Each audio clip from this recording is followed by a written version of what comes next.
Baik rekan-rekan, selamat pagi.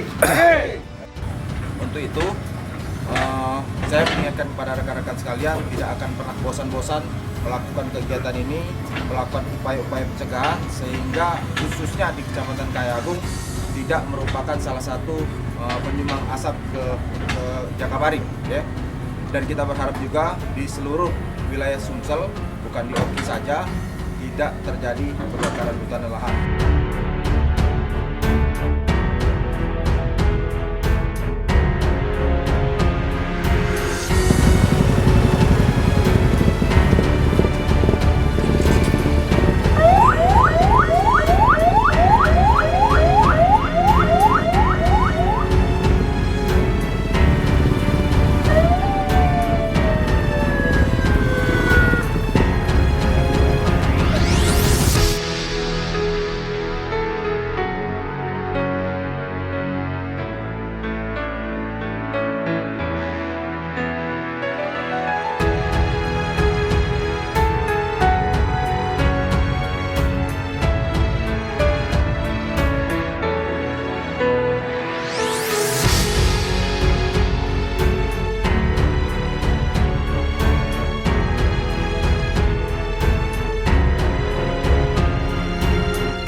Khususnya di Kecamatan Kayagung, kita bersama tim dari pemerintah setempat, kepolisian, TNI, mengalami, kita berupaya melakukan langkah-langkah pencegahan.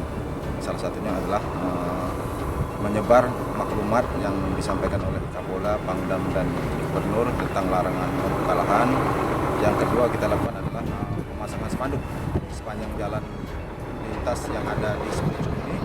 Kita setiap 100 meter melakukan pemasangan spanduk himbauan. Yang ketiga, kita melakukan penyekatan air, artinya kita membuat sekat-sekat kanal untuk menahan debit air tetap tinggi sehingga lahan gambut tetap terbasahi.